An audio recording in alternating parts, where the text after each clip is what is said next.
economics isn't thought of as the inspiring motivation for why we create public spaces, but I want to kind of focus on that topic. And beginning here with just these images, how some cities have reinvented their image through public space. And it wasn't just for the amenity value of it, it was for serious economic development reasons that they did it, and why they chose to subsidize it. These were not cheap endeavors. In fact, the one in Boston, Big Dig, was the American taxpayer who probably gets the credit for paying for it. But at the time, if you weren't aware, in the 80s, when it was being planned, in the 70s, Boston was going through a period of decline up to that point. And we're trying to rethink their future as a city. One of the first examples of the Rust Belt city in the transition. Pittsburgh, when the steel industry declined, which was devastating to their economy. And they're still trying to recover. But one of the things they realized after a few years, as steel plants closed, was the air quality was much cleaner.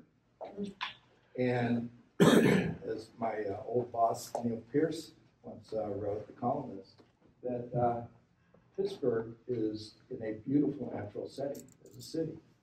And they realized that and started to think about how can public space be used to rebrand the city.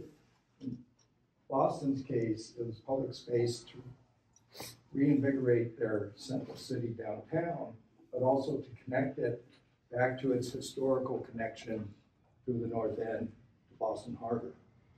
In Pittsburgh's case, it was taking what were industrial rail yards and creating a public space on what you might consider their 100% corner. Could have been developed with high-rises. But they chose to make it public in order to rebrand the image of Pittsburgh and rebrand the city, economically as well as in terms of its design. So in economics, economics is the discipline of allocating scarce resources. It's one of the things I remind my students, that it's about scarcity and everything is scarce, including our resources that we use for public spaces. And for our region, our scarcity is our land and our quality of life. And much of it is because of nothing we've done. It's because of our natural habitat, being the most biodiverse county in the U.S., and our topography, and our special location in the world next to the Pacific Ocean, and our climate, of course. So we don't have an urban limit line, but we do have a water service line. And that water service line, portable water, directs really our growth to the western third of our region. And our region, this county of San Diego, is a little smaller than the state of Connecticut, about the size of western Massachusetts. So it's larger than a couple of states. Also, we did realize the importance of the habitat, and in the multiple species conservation plan, multiple habitat plan that we did develop, and helped restore and preserve those connections, which were, as many of you know, threatened in the 1980s. But that's our scarcity. And we chose to conserve half our land. And by making that choice, we have directed growth to that western third. And each red dot is a household, 100 households, and each green dot represents 100 jobs in their location. And you can see how they're clustered versus areas that our colleagues in Southern California that allowed more growth consuming some land resulting in different urban patterns and suburban patterns in their regions. What this has done, though, economically, it has reduced our inventory of land for development. It's concentrated the inventory of land, the supply of land, into that western third. That, in my opinion, is one of the reasons we have created demand for urban infill and restoration of many of our older communities, even our lower income communities, that in other cities were abandoned, especially during the era of white flight and those factors that influenced some of our colleagues elsewhere in Southern California. So in thinking about land for public space, the economist in me talks about certain principles, economic principles. So if you've taken an economic class, you've heard these terms, you know these terms. But the opportunity cost of land. Every piece of land has an opportunity cost, which is in economics, that's the best option, not any option, the best option not taken. So when you decide to do A instead of B, B is the best option you chose to forego in order to do A. And we've had many examples in our city. You can point to almost many of our public spaces making that decision. One, I know Mike, where's Mike? He was involved with, was the Sears site, which many of you may remember when that became available. And its redevelopment strategy. People were talking, should this be a park, should it be a library? The decision was made to make it an urban neighborhood. And with a public-private partnership, it was an effort to prove the concept that urban infill could work economically. Because at the time, the markets and financing sources weren't convinced San Diego was ready to be an urban city, that it was still very suburban. People wouldn't want to live here. Grocery stores would still want to see a parking in front of the grocery store. And this actually ended up being a proof of concept, but it helped mitigate the risk by being a public-private partnership where the city took on some of the risk as the initial landowner. What year was that? That was in the late 80s, Early 90s. And that became Uptown, correct? Right, Yes, Uptown. Opened Yeah, in the it 90s. opened in the early 90s. Yeah.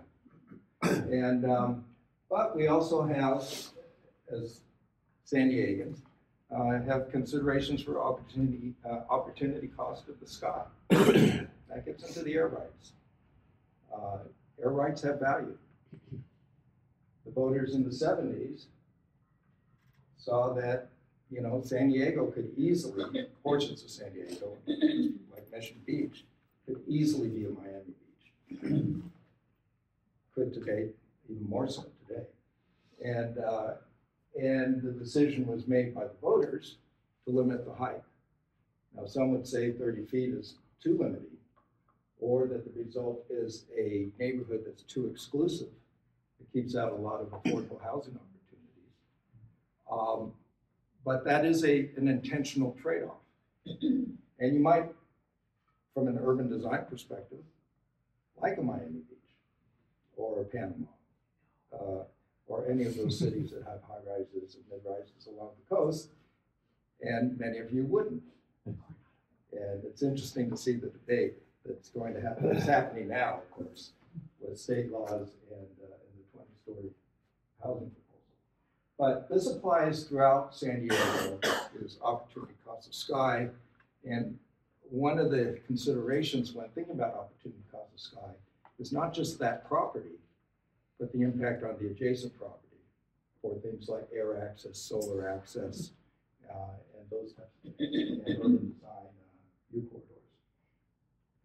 Then we have opportunity cost of place.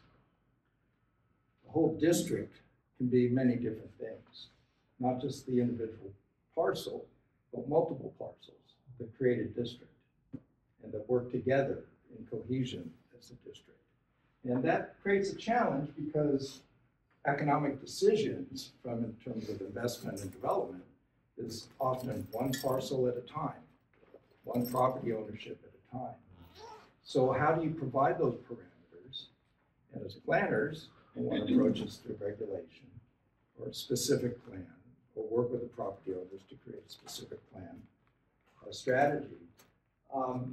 But then sometimes as planners, we're accused of being regulators and constraining the market on particular properties by doing that. Now, I have other slides I won't show, but in other cities, and here I've seen developers have taken that in repositioning a whole district. One area is in Chicago, and where Google has gone into the old meatpacking area and created a tech district, warehouse district, kind of like Idea District here, and put rooftop parks that are available to the public.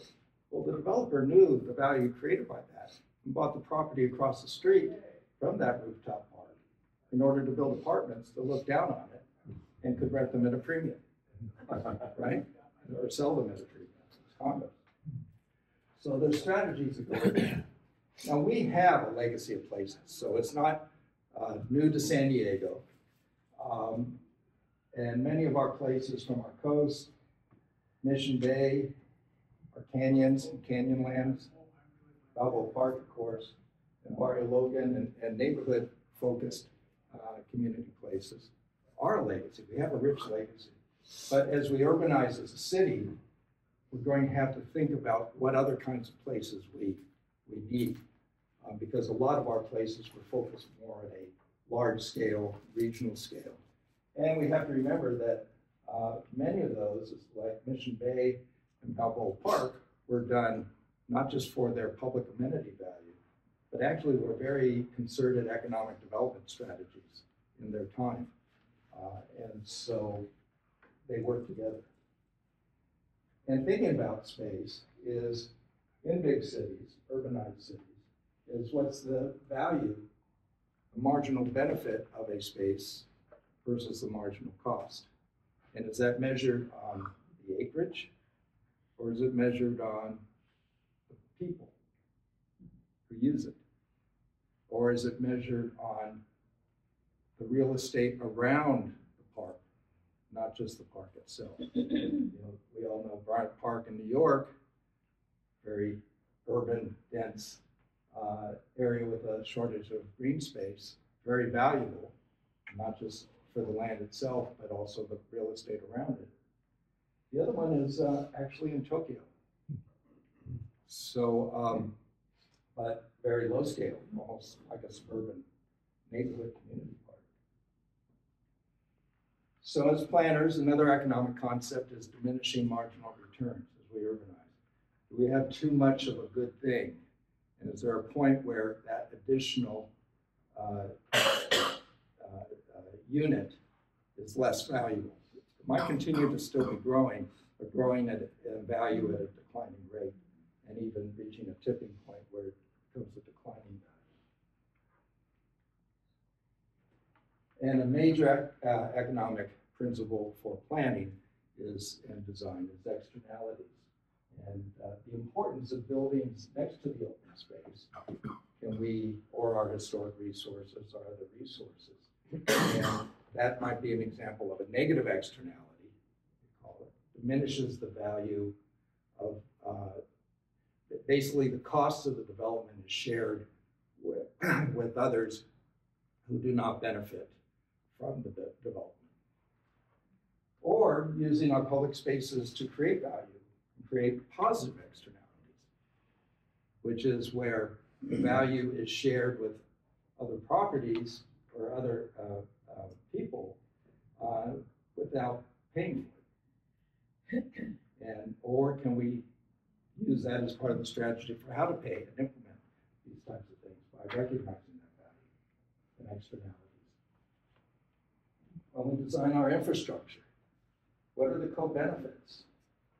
There are plenty of examples of designing infrastructure for co-benefits. That means the infrastructure is used for other purposes besides the main purpose of the infrastructure. And there are also examples where it was just done for that particular purpose, stormwater management. These are all examples of stormwater management from LA, Mhm. Idaho Falls, which is a town of 100,000 people, Europe, Singapore. The one in Idaho Falls is interesting because it's their central park. You can fish there, go fly fishing there. It's also a hydroelectric dam and generates, I think, about 90% of their electricity in the city. So as an economist, we like that efficiencies. And river parks are often those types of corridors because they're used for, they provide both stormwater management value, habitat value. Parks or trails are often designed if you have enough right-of-way. And in some cities, the trails are not just for recreation, they're for circulation. And by being for circulation, they can tap transportation dollars to help pay for it. And then some cities have taken those linear systems and planned a strategy for a whole series of neighborhood parks and community parks and regional parks tied to the network. And we have that opportunity. What do you mean by you have our in quotes? What do you applying that? It's our San Diego River. It's the region San Diego The region. River. Yeah. So looking at this value, how do we create value and capture value? And so some places, since Vancouver's often shown, I decided to show another place. And this is in Northern Virginia, which what it looked like in the 70s. And then value capture techniques, how they converted it into an urban mixed-use district with subways. And through value capture techniques, paid for the metro stations here and created walkable mixed-use urban neighborhoods. Through that value capture and higher density, there's a lift in land value and capturing some of that lift back to help pay for those improvements. I've asked my students sometimes to write to do for extra credit when they need extra credit, to do little things that I'm curious to get some data. So one, I asked them, can you look at the rents that on the apartments that face the San Diego River versus the rents in the same project that face the freeway? Mm-hmm. And it was about a 5% to 10% increase in the rent value facing the river, the open space, which is consistent with what I've grown up with as a concept. When you do that, if your operating costs are the same for the development, that can increase your residual land value by 50% to 100%, which is not unusual. And private sectors who build master plan communities know that relationship, and that's why they incorporate open space in master plan communities. So, question is, are cities' economy and design intentional, or is it just accidental? And over what period? And you can just read the statistics here. Barcelona versus Atlanta, obviously very different context.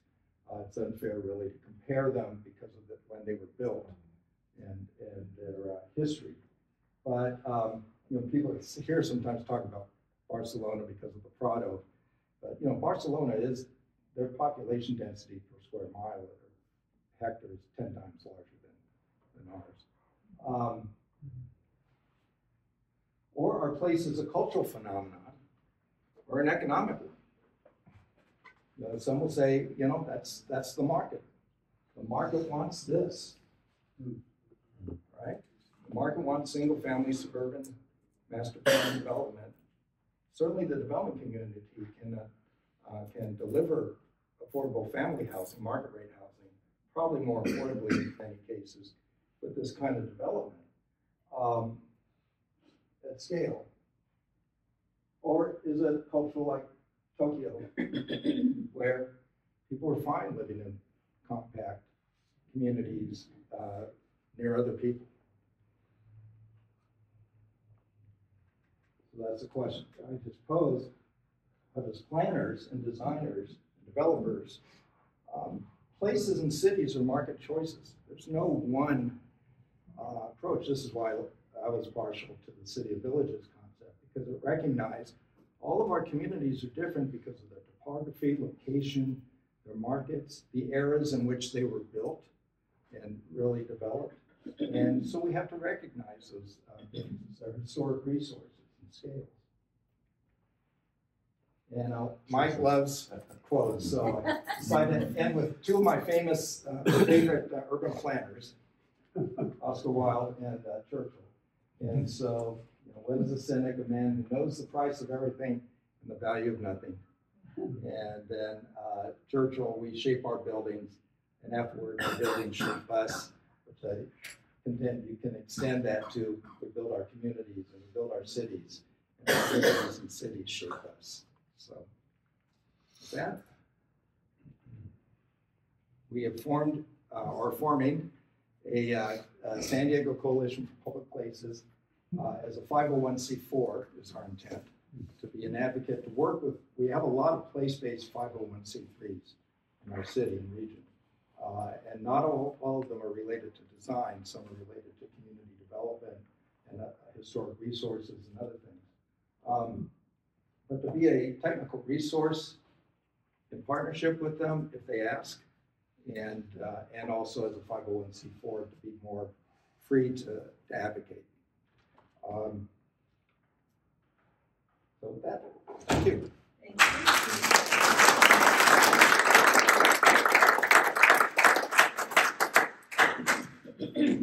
Now Brooksie. Now me. Find it.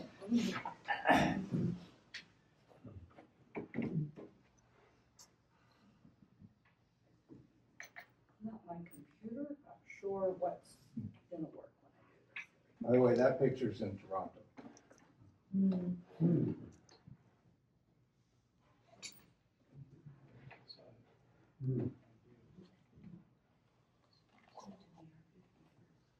Okay. Thank you so much for having me here this morning. As Mike said, my name is Brooksie Hughes. I am at the core of what I love, an event producer. I like to make things happen. I like to see activities and experiences, whether it's small events or large events. I had the great privilege of being able to work with people from Project for Public Spaces and Dan Biedermeyer and others when I've spent most of my time in New York, learning about the other part of the conversation of placemaking. So parallel to being your end user, I am also have been working on master plans. So I'm going to share some personal experiences. So you may have different ones, different opinions. That's great. We're all learning from each other. But most of kind of what I run into, this is all like, this did happen. This was a problem. So here's a bigger problem. I don't know how to use it. Where are we at there? Where's that picture? You know, I don't remember. I pulled this slide about 5 years ago from another presentation, and I literally do not It remember. looks like France. South of France. Yeah, that's a French flag. What do I? Oh, it's Croatia. Oh, Croatia. Okay. Top right now. Okay. So just going to go through a couple of quick slides here, because pretty much when it comes to activation and placemaking, most of us at this point in 2025 have a pretty good idea of what we're talking about. So infrastructure, amenities, these things are really important to get it right. People need to feel like their needs, basic needs are met in a good way. Activities, whether it is something passive you come across or physical activities like biking, you want to make sure there are things to do. You want to make sure your space is programmed. Like I said, I could do hours on great images of great places and spaces, but there are certain keys as to why they work that no one ever likes to talk about. So that's what we're going to talk about today. So here's some more images. We love activations. One of these pictures we may see coming to a place soon near you. You never know. And public art in all forms, very important. But what makes a great public space? So some of you may be familiar with this diagram. All of these things need to work well together.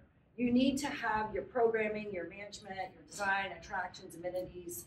All of this is going to crisscross and needs to be in concert with each other. Oftentimes though, and a lot of the master plans that I worked on or some of the other consulting projects, this is sort of the order. Design. So we have a design, we start talking about that. Then we start talking about infrastructure. Okay, these are very important things. You gotta kind of know what you're building and what you're gonna need. Then amenities, very important. You're gonna have some bathrooms, some basic things. Oftentimes programming and attractions start coming in somewhere in this part of the project process. Finance and sponsorship, now everybody's freaking out how we're gonna pay for it. Because my team comes in and goes, hey, we're gonna program attractions. We want a Ferris wheel and we're gonna have a donkey show. Oh my gosh, how are we gonna pay for it? And then the last thing no one ever wants to talk about is ongoing management and operations. Yet the problem with this order is that the very last thing should be part of the very first thing in a much, much larger conversation. So when you look at design, let's now put that in the middle of the wheel instead of the public space. Boom, right there. Woo, we should talk about this day one. A couple of examples of projects I worked on where this wasn't talked about day one. Project down in Florida, beautiful park down in South Florida. Gorgeous, gorgeous design of this lighting system. So we're a small park, okay, let's think more of a half-acre plaza type thing. Big investment in it, all custom, beautiful, beautiful lighting design. No light bulbs available 5 years from installation to replace anything that broke. No way to handle ongoing management and operations for it without having to actually tear down the $1 million design and put up what will be in 5-8 years a $2 million redesign of that, simply because no one considered whether or not the design had the ability to sustain through management and operations, or was this meant to be temporary? So this is a project that happened. Similarly, and oddly enough, also about light bulbs. A lot of light bulbs, you would be surprised at how often that and trash cans become your problem. No one knew who was in charge of buying the light bulb. Not a joke. I managed the district. I spent 3 years when we had to replace the historic light bulbs, which has a certain little flame, right? You can't just go to your house and plug in something. We spent months trying to figure out. We knew who would install it, but who paid for it? Not the same department. Not the same anybody. No one had just considered the management and operations of how replacement would happen. And yet a third party was responsible for cleaning the glass. Literally 3 different departments within the city of Sacramento. I don't know if that's where it was. So it took forever to get the light bulbs. Nightmare. So then the next thing you want to start talking about is your infrastructure, your amenities, and your programming. Those things all work really well together with design because they're going to influence design, and design's going to influence them. Your amenities are your bathrooms, your Wi-Fi. I mean, those are basic things. You have in bike racks, trash cans. Your programming, how is the space going to be used? You know, have you designed it in a way that is too restrictive? Who are you designing this for? Like, who's coming? Is this, what is your location? Are you attracting, are you near the convention center and so you're getting that kind of passive activity? Are you in a residential area? Like, really think about who that is because we all love Bryant Park, and I lived in New York City for 17 years. I do a lot of work in Bryant Park and love it, but it is not the model for everything. There are things about it that are a model, but it's not the model for everything. So if you want to be Bryant Park, what version of you is that? And design to who that is. All of those things are going to help to influence design, or should help to influence design. Then you have your attractions. Sometimes people look at attractions much earlier on, but I have seen where after these other things are kind of laid in, then your carousel, I mean, unless you're really doing a major attraction that you need to build around. I mean, if you're Disney, obviously you're thinking about that first. But if you're Hazinga Park, your attraction may become like that cherry on top. And so it sort of falls in after the other things. And then finance and sponsorship, which should be way much earlier, but for the purpose of my circle, that's what it's for the design of my presentation. Now, here's what happens. These things working together and the right timing, and everybody wants to put off kind of the bottom 2. And they go, at handoff, that team will do that. So we know that the developers and the architects and all the people involved, myself included, if we're doing the programming, we're not that team that's gonna manage this and run it. So when you open in 5 years, you're handing that off to a bid or a private partnership or a foundation or whatever is decided that's gonna be the handoff team. That handoff team is now responsible for taking all of our great, wonderful ideas and implementing them. And this is what we end up with. We end up with this hot mess because we are like, well, this is talking about this, and this is talking about this, and this is talking about this, and all these things are influencing and talking about each other. Now we're trying to solve a problem because there wasn't really a structure put together early in that point. But for someone like me, this is fun because my brain loves to solve things. But it is complicated, and this is a good complicated. It just shows you how interconnected and important all these parts are when you are designing for the public space and when you're thinking about who's going to operate it. A couple of quick examples. This is Beale Street Landing in Memphis, Tennessee. We worked on this project for a long time. This is a rendering, and then the next slide shows you how we come in and start building early on event plans. They're generic. They're just showing you, here's how a stage could be, here's your capacity.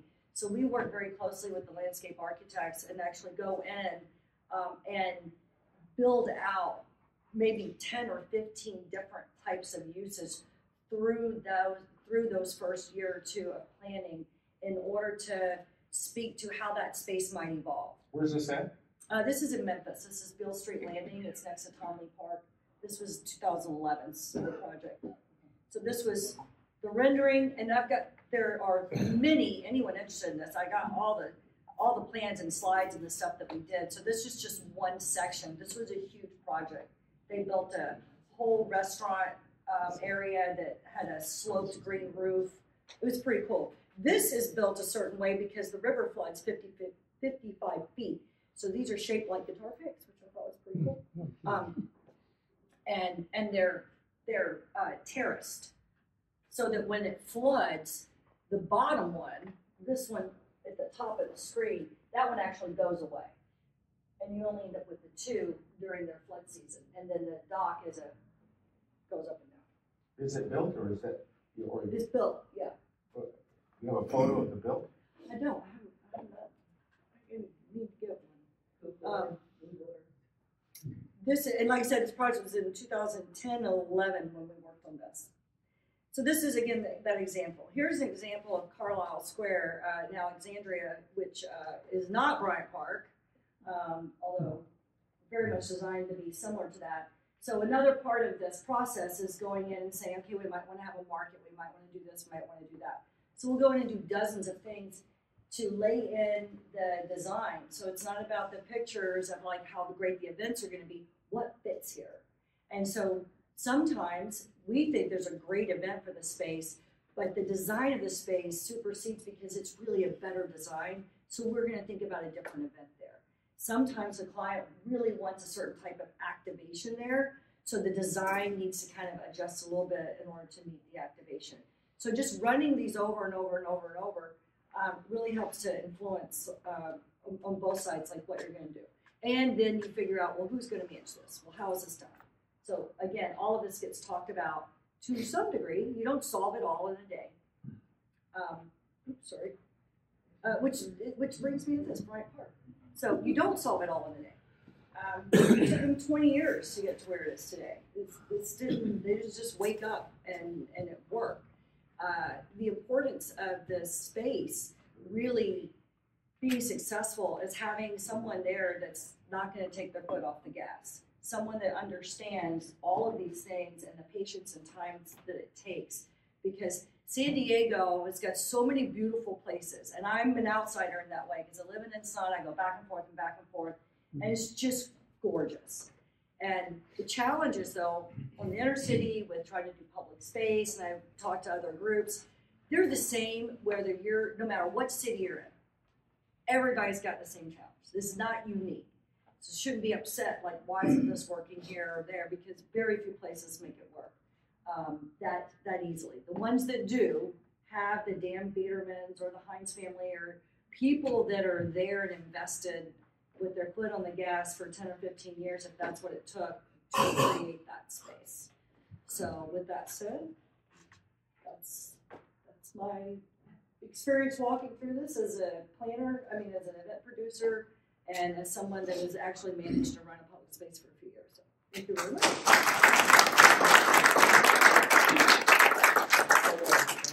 So what? I'm gonna be up there too.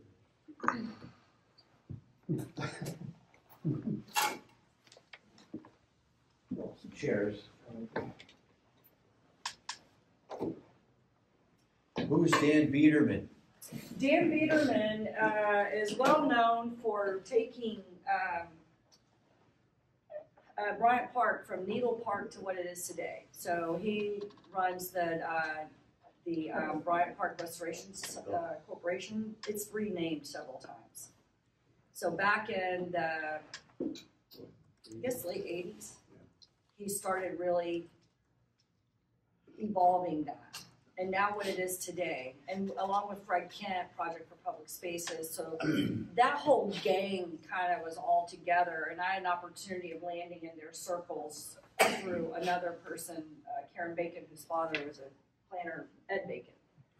So she's been my friend and mentor for 30 years, so all of this stuff just converged, a celebration artist, and then all these people, so my perspective on it was very unique to that of a lot of people that do very similar things that I do. If you're interested, the Bryant Park website is amazing.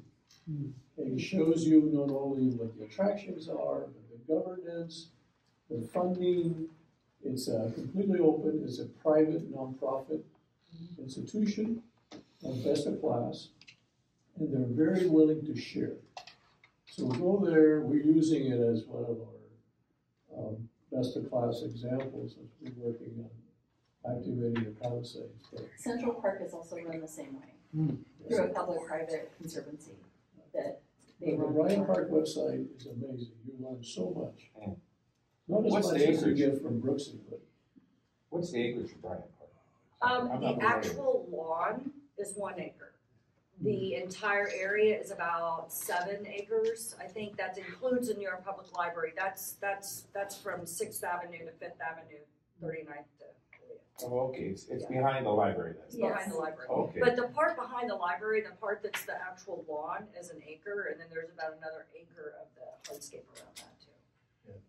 When I was, Phil, just want to add on that, when I was planning director of the city, I was frustrated because I was told that our standards for parks had to be a minimum of 5 acres. If they're next to a school. No, it was, no, minimum 5 acres as a neighborhood park. And In San Diego? in San Diego, which you can't do in an urban context. And so, because it was very much a suburban standard, very reasonable for suburbs, but not urban Well, context. let me expand on that, because I was gonna ask you that question. Mhm. Sorry. First thing, you both talked about the fact that it's not about design, it's about all these things that have to fit together and be part of the concern. You showed the diagram, which I wanted to get a copy of this, all the arrows going all over the departments, which is, you can label that San Diego if you'd like. That's the way we operate, and it's something that we talk about. Bill, and both of you talked about a lot of the things we do have here. But recognizing that the city is changing because of the density, because of the population, because of lack of land.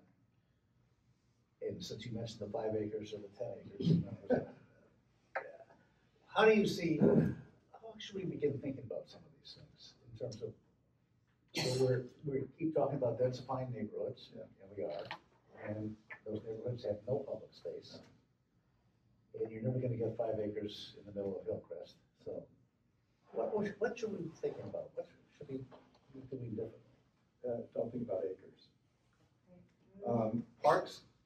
Parks are very creative spaces, and so there are many wonderful places that are more linear parks, or streets converted to parks, or using the medians and sidewalks to create kind of parks experiences. And for me, I grew up, I'm a San Diego native and grew up in Southern California. So when I lived in Boston, observed a lot there. And in the Back Bay, which is where my office was, especially in the south end, rather than having a neighborhood park, it struck me that they had a series of pocket parks that were all within walking distance of each other, but they had together the function of a neighborhood park. One was more of a respite location, one was a basketball court, one was a community garden, one was a tot lot, but they were within walking distance of each other. And together, that created the attributes of a neighborhood park. And so being creative in how we design our urban spaces, I think becomes necessary.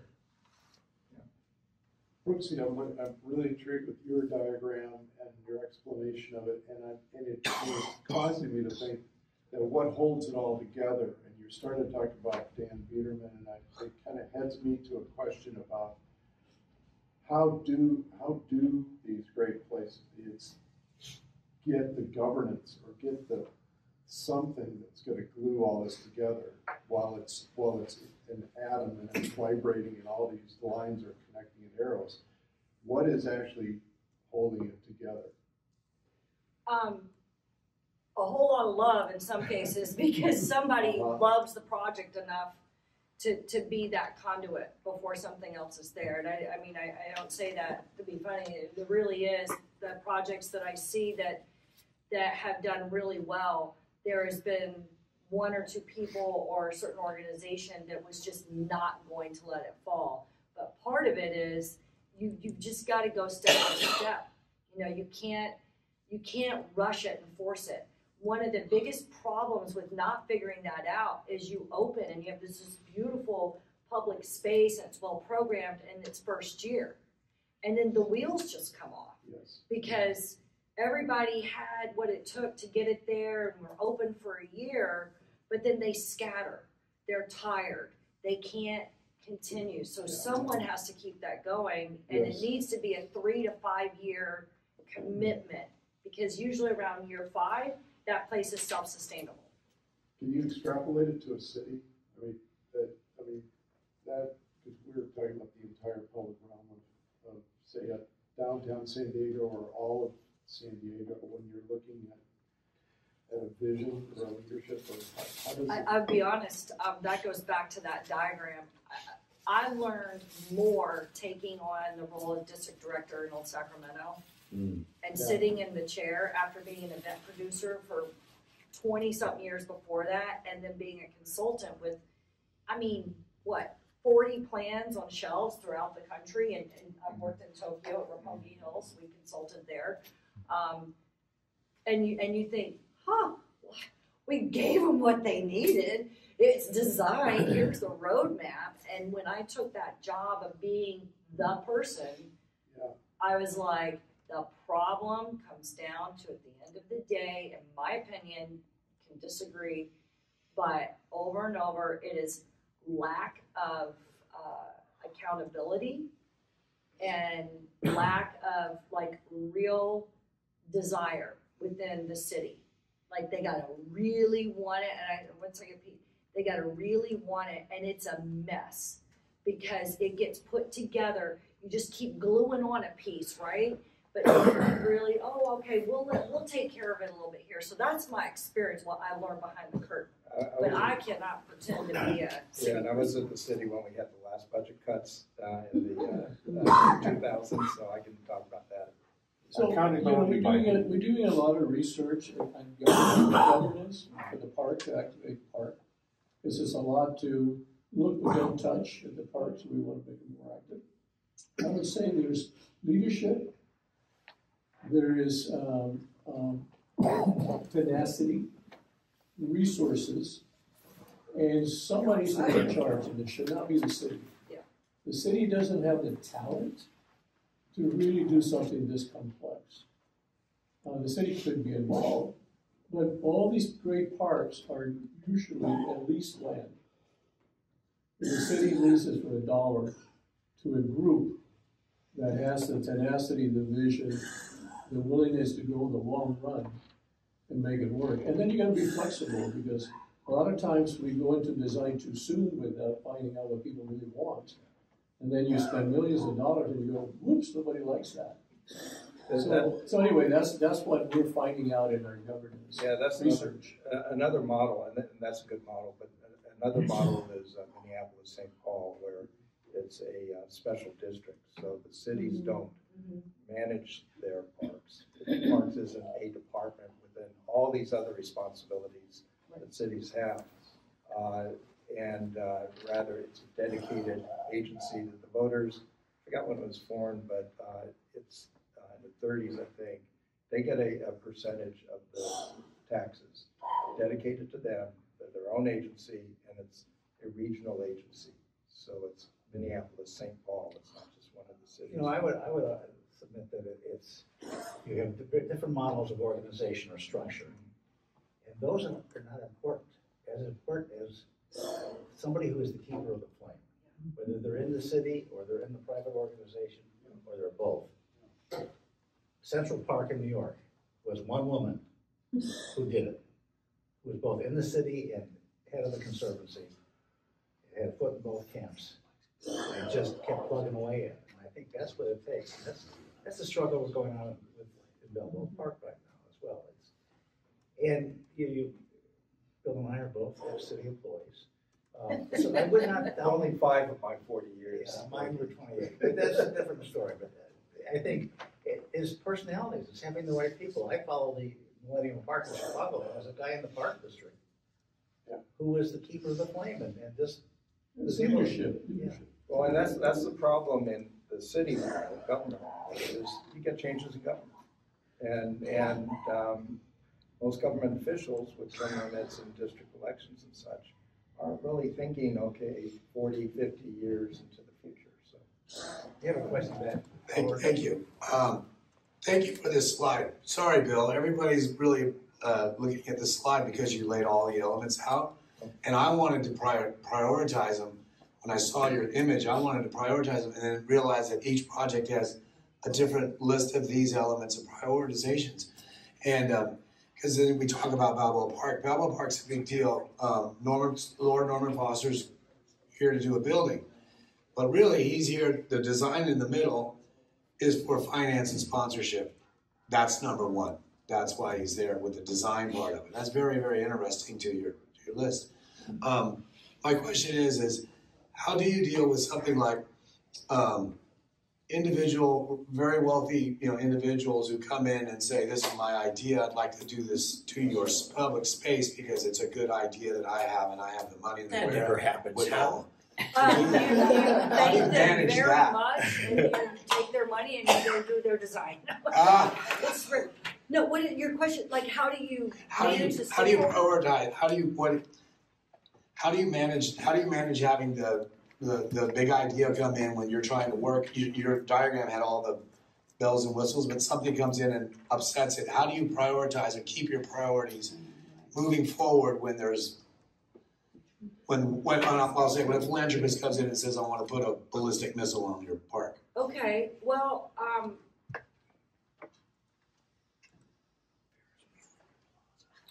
because you did say take their money and do what they want, which is if they're paying for the entire, if it becomes their project, it's their project, and then you have certain things you have to balance with other stakeholders.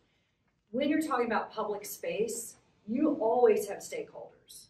There's always someone that lives there, works there. I mean, there's a steward of the land. There is, if it's a private project, that person can do whatever. Right, no, a public project, public space. So if we're talking about someone comes in and says, "This is great, I need a statue of my dog here. I can't walk my dog here every day for my life," and then you find out that statue is like 500 feet tall and like 30 feet wide because he's a very fat dog, and you're like, "We can't do that." Yeah. So you just have to know how to really be compassionate and kind and talk to people and work what they want into it if that's there. It's all a conversation and a dance. Like there is like in my line of work, there are no no's, right? There's only, well, maybe, what if, let's look at it a different way. So that's how we would handle it. But usually there's a lot of community meetings, and I will not be shy about saying I cannot stand design by community. I cannot stand producing an event by community. It goes nowhere fast. and usually cost everyone a lot of more money.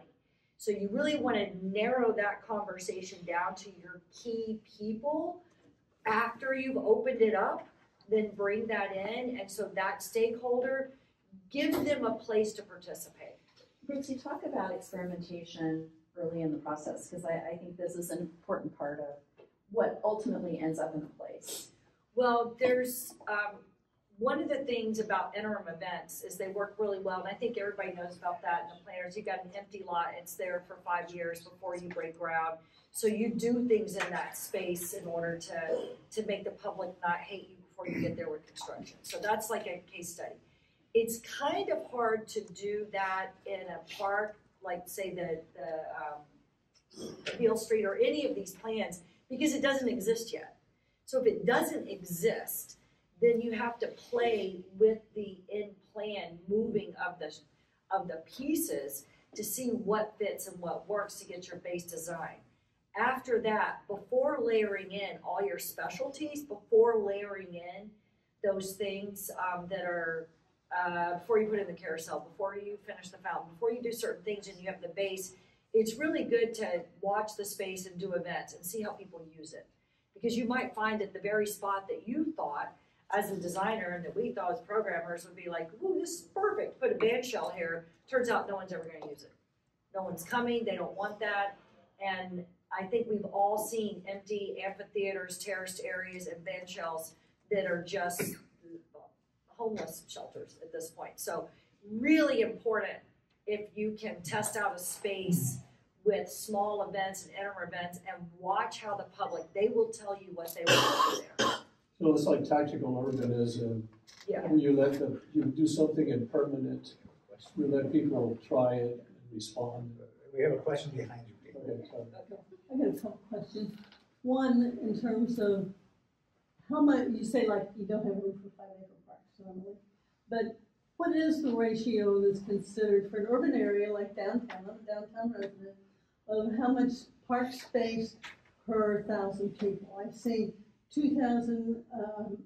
acres per 1,000, but at one point I saw the city was looking at 2.8 acres per 1,000. That's been, We're up, is that that's the 2.8? general plan. We're up to 50,000 people in downtown. Sandbag just redid all their population projections. They've actually lowered them. We're going to 75,000 people downtown. We are very close. Everybody can walk to the bay. The Port Master Plan update is putting in a plan that it's all public space, but there's no public space. There's a walkway. It's the densest stretch of hotels on the whole coast of California. It's on the water. You're going to lose all your water views because in every open space they have docks.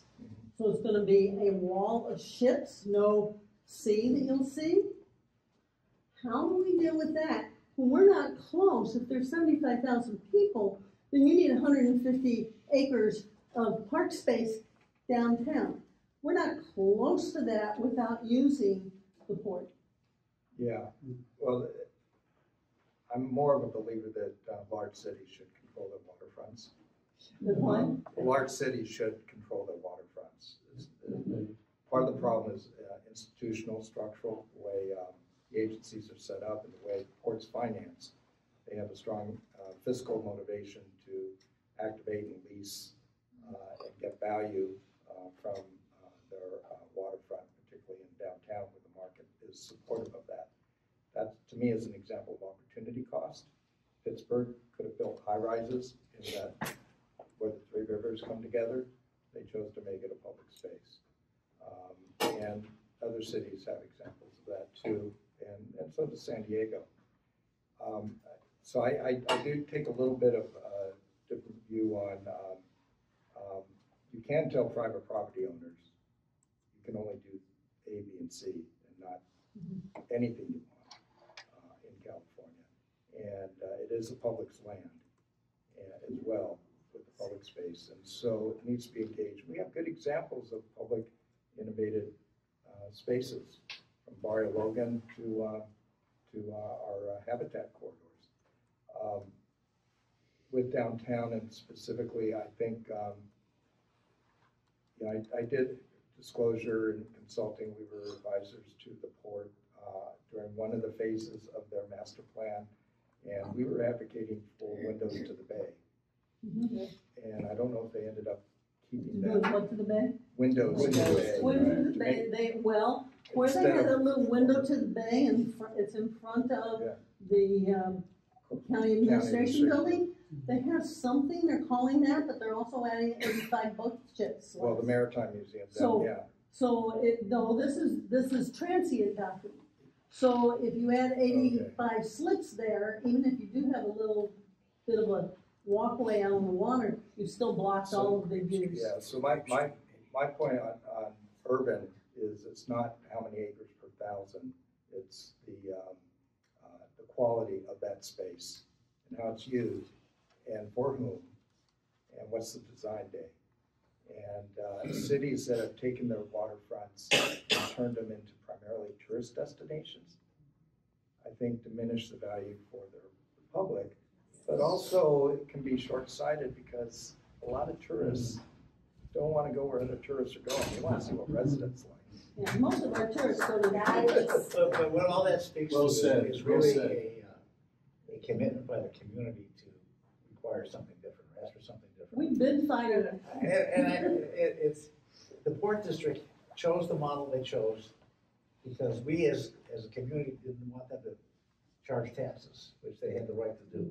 And so we said, we don't want to pay more taxes, you build out and pay it for it from hotels and But motels. they had Yeah, I think there was a $38 question million there, extras Mike, last there year. and then, okay. Yeah, quick question. So going back to the idea of the tactical urbanism, what's a good example of the finance and sponsorship to make that work? Because ultimately you're putting in money, something that's temporary. How does the community ultimately accept that? Long-term makes sense, but I'm trying to think of how do you implement that when money is so scarce to say, we're going to use that money, but no, it's going to not be lasting We can ask for a number Pete of years. Garcia that question. Philanthropy. He's very good at Philanthropy, you this. gotta get people who really care, who have some money, to invest it in the town where they made all their money. So basically it'll be a matter of getting the private sponsor to, and the city to say, go ahead, lease it for that. Yeah, try it out. You know, it doesn't have to be expensive. Is there a good example, like here in California, or especially Southern California, where that's been implemented that you could say? Well, we just did the Beta Park to sale. Yeah, I was gonna say, Beth and Pete have done a great job in the city, proving this as a good model. And you We may see some raised more of that. $130,000 in philanthropy. Yeah, there- We proved to a lot of people that Chris it Jim works. and then Ross. 1, 2, 3. And then who's the third one? Oh, and then Matt, Andrew. Okay. Yeah, San Diego has a hidden gem in Sabita Park in Mission Valley. And it used to be a rock quarry. Can anybody, either the panel or anybody else, comment on what they did well? Because it's a beautiful example of placemaking, And it's used. and it's used. And I'm sorry, which? Sabita. Sabita Park. Oh, okay, Sabita, yeah. Friday, Yeah. Ridge Road. What? The entitlement process helped get. They were required to put that in, and then they had a great design and how they also, I worked on that project, how they also programmed around it, like the type of housing that they would have so people could access it. I mean, it's good, good urban planning, master planning. And they also recognize the value that it helped create for their development. Right. As well. Right. And I think it serves multiple purposes too, right? Yeah. Water management, stormwater management. There's the stormwater management, some of the open spaces. The big park does that. Right. It also is a public-private partnership. That it's a city park, but there are facilities in there that are like a field house and some other things. There's that are community open to centers. residents. And they pay out of their HOA fees. Right. The exclusive use of those big parcels, but they're really a small piece of that huge park. Right.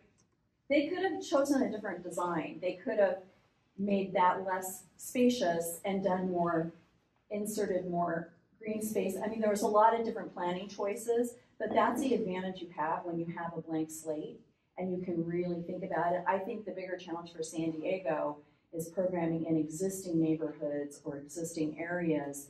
And that was going to be one of my questions for Bill, is what do you do when there was just a bad planning decision from the past let's say, convention center that blocks the whole waterfront. And now you have to like work around it, or how many times has Horton Plaza Park been redone?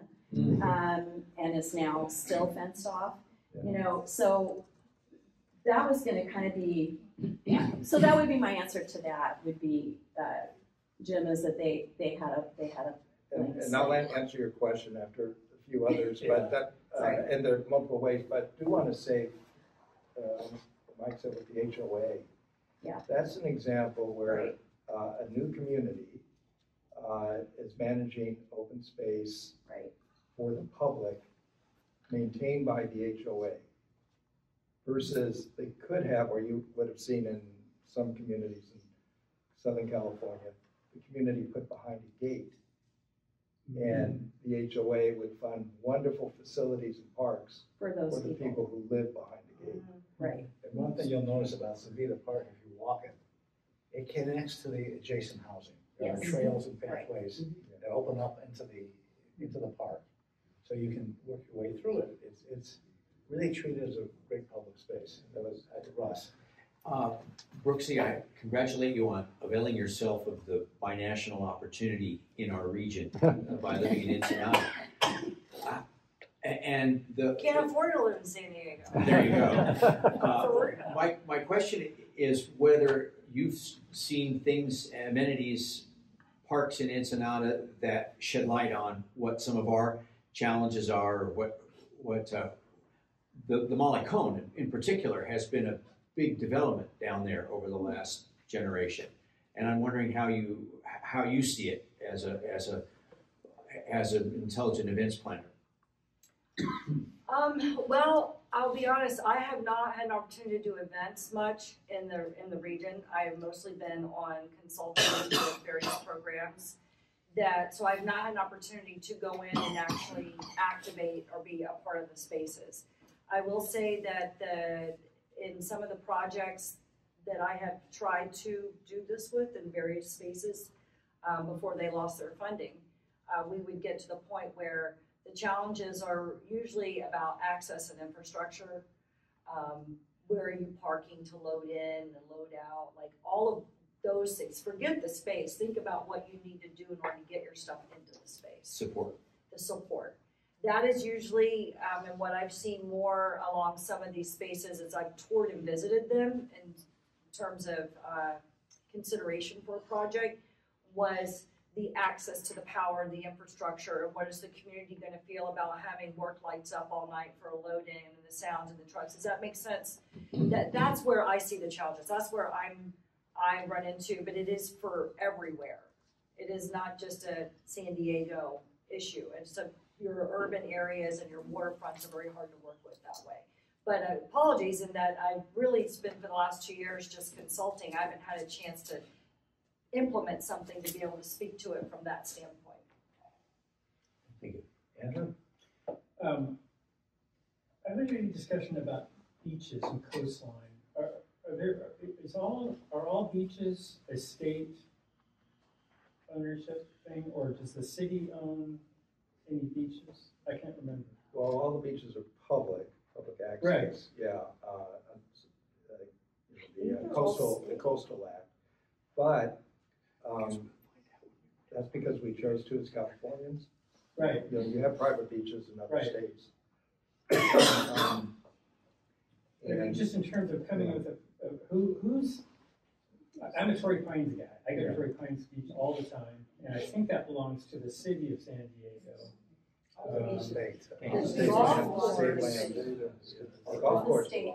The golf course belongs. And the glider port. But the Torrey Pines Beach, do you know where that is? Yeah. I don't know specifically. I don't know. Laura, it's state park, takes care of the beach. All the beaches are owned by the city. I mean, Mission Bay, the hotels and everything leased from the city. Yeah, Mission Bay. Yeah, he was talking about the beach. I'm talking about the actual beach. The city owns the state, and they may stay. It depends where you are. Depends where you are. Yeah. It's real easy. Go try to pull a permit for a beach for California, and it'll show you all the state-run beaches. coast, yeah, Right. all of them. It's mostly, beaches are tough.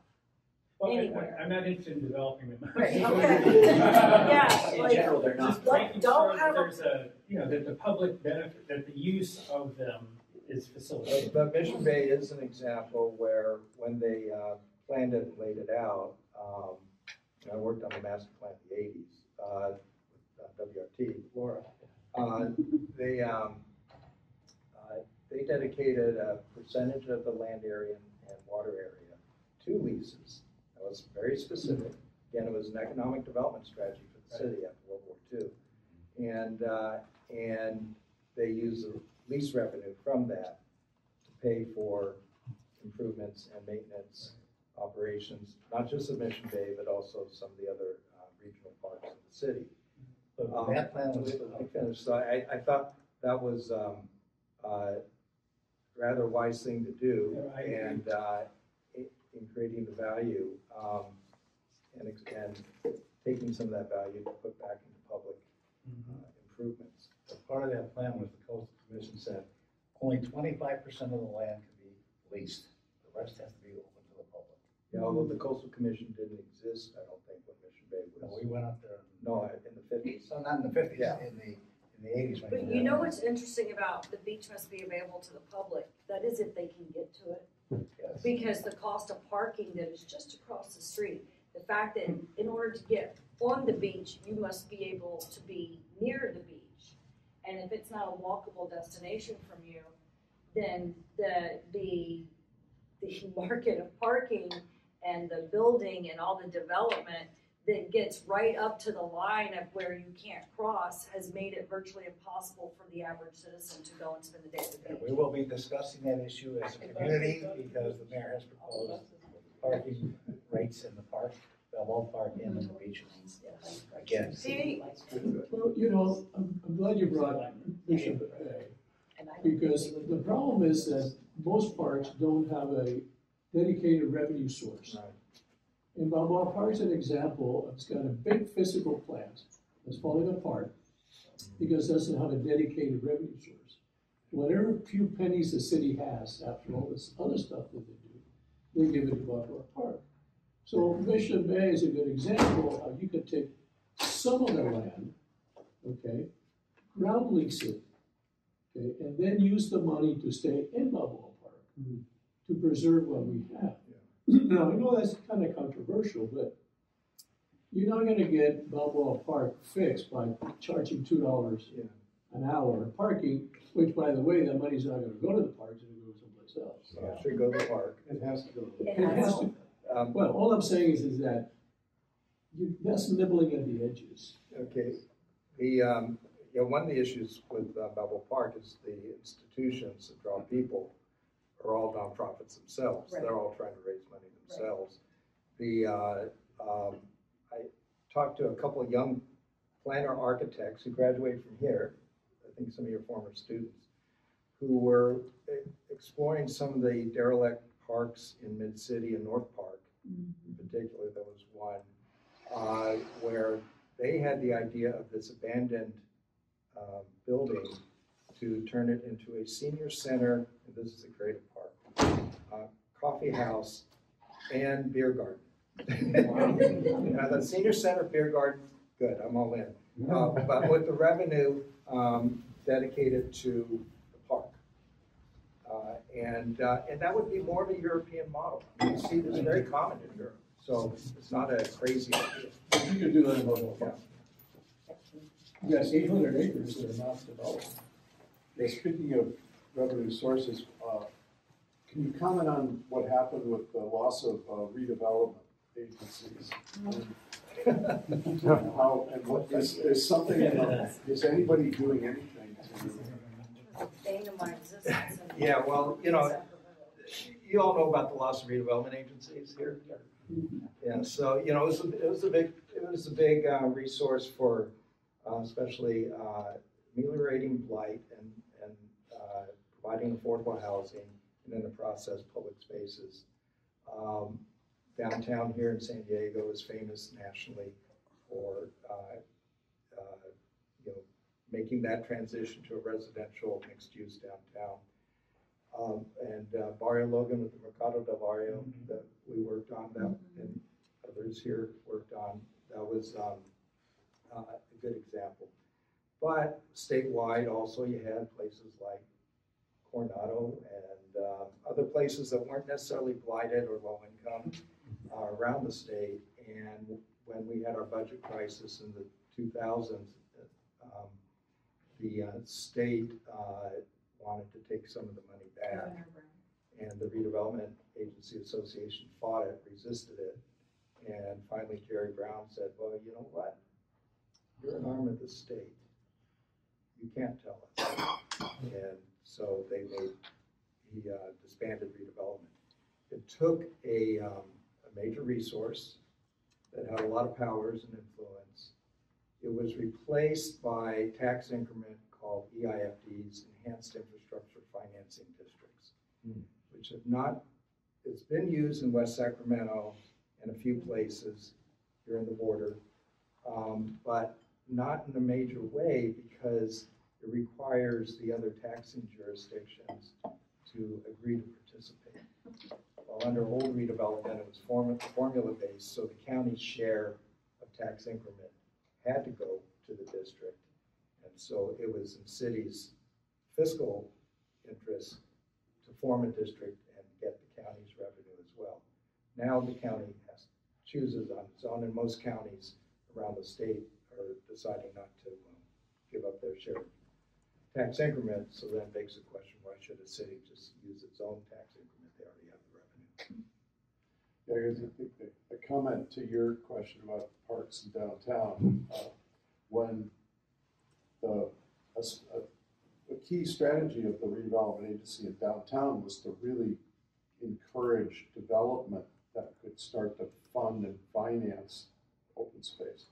So just when Jerry Brown killed redevelopment downtown was when approximately $186 million was there to fund open space downtown.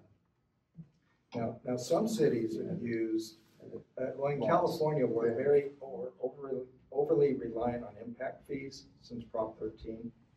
And so, so that gets controversial there, but some cities have used CFDs, community facility districts, financing districts. And a good example is San Francisco with the park, the Transbay Terminal, which is the regional bus terminal, someday the future destination for high-speed rail. But they built a park on top of it. The buildings around it, the properties around it, the city said, well, you can build up to this amount. Or, and by right, you can do that under the plan. Or you can build up to here. If you build up to here, you have to participate in a CFD, in a Community Facilities District, which is a special taxing district that raises new revenue rather than transferring existing revenue and paid for the park and its operations and maintenance, which redevelopment dollars could only pay for the public facilities, not the maintenance, I don't think. And so the property owners around there, all major high-rises, fought it. They didn't want to be told they had to in exchange for an entitlement. Went to the state Supreme Court, and the state said, no, the city can do that. So other cities around the state are now looking at CFDs more so than EIFDs as a way to finance some of these public spaces and improvements. And what's nice also about a CFD is you can make it discontiguous. So it doesn't have to be one area like redevelopment had to be. It can be like the trolley stations in Mission Valley, at each trolley station. Is that percolating in San Diego? I'm not sure. I'm not sure yet. And one of the reasons too is value capture techniques like Vancouver uses isn't as effective here right now as under state law, especially in urban transit access areas. The entitlements are pretty much there. There's not the incentive to purchase more entitlements that there were before that. We had an early proposal like that, the 1989 Balboa Park plan. Wow. For the 4th, 5th, 6th Avenue corridor. And everybody agreed to it until it went to hearing. And then everybody opposed it, and it never happened. But when was this? In the 88, about 88. Yeah, that would have changed a lot. Bill, my understanding is that Denver has a very successful special tax for public realm projects. And the reason why it's so successful is that it's actually, the money has been implemented in a way that it's created a return in taxation. Because, you know, you have to enhance the public realm, and the public realm enhances the private realm. So why can't we study those kind of successful models? Yeah, And if you're a city like Denver, and apply it here in San Diego. right. I mean, you're working with state laws when you're doing financing mechanisms, but that's certainly an approach.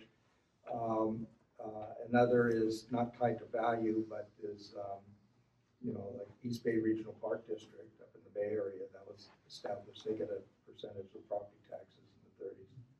They formed that. And so having a dedicated source, and I think to your point earlier, a champion agency or entity is very important. Let me take a couple more questions. And then But I'm concerned about a couple of different parts. One, Fault Line Park, you know, the city made a deal with the developer. The developer put in the park, and then the two high rises are supposed to manage it, and it's just become a disaster, and they're struggling. So how can we either make that kind of a private-public thing work? You know, what went wrong? And the other one's Rocco Park. You're talking about financing, and you had a philanthropic situation, and now the port's going to build on it and get rid of it. Which one is that? Rocco, down on the port. And so that's part of the port master, the Seaport project. Right. Is to build on the Rocco Park. They pretend it's going to be on top of the North Embarcadero, which already exists. So I mean, it's a loss of 3.5 acres. So those two things really concern me in terms of direction. Well, Yeah. Gordon Plaza is the same thing. Yeah. There are a few things on specifics like that, and I don't know all the details, but you know, that's when you have to assert your rights as citizens and make sure that you're not doing a gift to public lands, which is against the law. You're not. It's a decision by the Coastal Commission. They have to approve things, and so just making sure that the agencies are faithfully implementing what they've adopted as plans and policies. But that depends on the details of it. And so, and that applies in other projects, you know, around A lot of residents thought Gallagher Square. Yeah, so.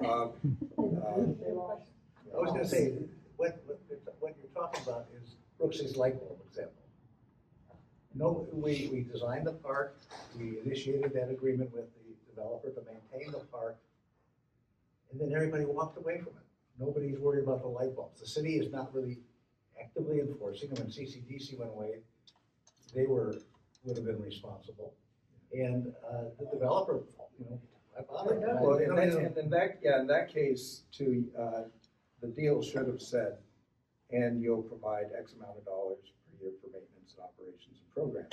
If they didn't, you just get the physical improvements, and if you're not also funding programming and implementation, there's risk that it will deteriorate. But those deals, I could enlighten the situation. I designed both Fault Line Park and the new Children's Museum Park. Both of them were part of the genius of Pam Hamilton at the redevelopment agency was to require, and this happened with Martin Luther King Promenade as well, that the adjoining properties had to enter into a 25-year maintenance agreement. The city felt that that would be enough to get things going, and who knows what would have happened after 25 years. But both Fault Line Park and Children's Museum Park had one of these 25-year agreements where the Children's Museum and the developer in East Village at Fault Line Park, Pinnacle Development, were required to pay for a full litany I developed the maintenance manuals. We had daily, weekly, monthly, annually. There was capital funds, reserves to replace the play equipment. All that was in place, and it was this CCDC, the redevelopment agency, were doing a great job monitoring that. When redevelopment was taken away, the monitoring of those places went to the City of San Diego Park and Rec Department. They do not seem to even know that they have those parks.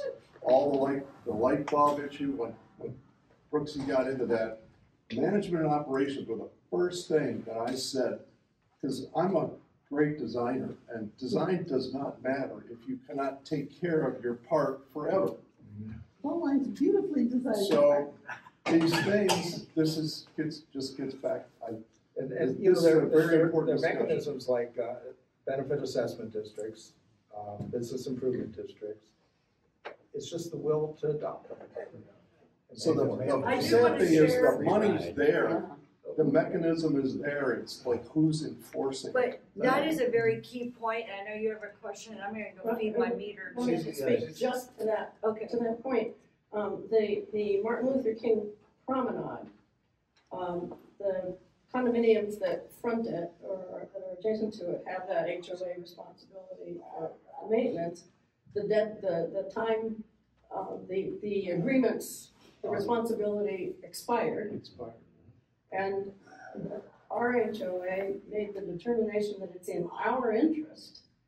See, now that things are established, it's in the interest of the adjacent property owners to maintain it to a level that reflects well on our property. So even though the agreement expires, there's an interest, and you'd like to think that Pinnacle would see its interest. Are you in city front? Yeah.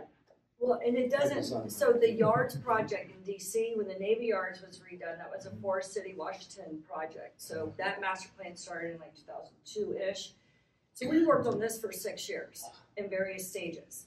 And one of the big things was that when they went into agreement for that parcel, that there was gonna be $1.5 million annually spent on programming. Can you imagine? Wow. That was the deal. That was part of closing documents. And so we built upon it, And keep in mind, programming is not all parades and festivals. Programming is passive. Programming, in some ways, is a part of some maintenance stuff that goes in. So that's a broader term when we're talking about that. And you can have a 1% for art. Fast forward to when they opened, some 7 years later. When we met with the bid that was put in place, that number dropped to $50,000 a year. $50,000. And so this wasn't a project where we kind of saw that we were in and out and in and out and in and out. And our team, we had Jerome Barth at the time was working for Peterman over at Bryant Park. So a lot of their team members would join our team. So we built everything in. But this is clever though. Define opening, right? Is it when the whole place is done or just this part is done? So there were so many years of that stuff. The clock ran out on that agreement as to the years because they were like, well, we were still doing stuff and we were open. No, you were. None of this shit was built, you know, but you considered it open because this was done. Yeah. So they get very clever, very hard. You'll see and you'll read that these developers and everything, they've got these agreements. They go in, they break ground, but by the time they open, it is a very, very different story. You know, to me, all these agreements need to have accountability and discipline and consequences. Yeah. But oversight, if no one's watching. The agreement is, you know, there's boosterism, there's a lot of pictures and all that, and nobody is accountable. There's a famous example of the Citibank building in New York, where in the 80s or 70s when that was built, they put in a dedicated park inside the building on the first floor of the plaza. And over time, people kind of forgot about it, and the restaurants started to expand into it, put out their tables, put bollards and rope around it.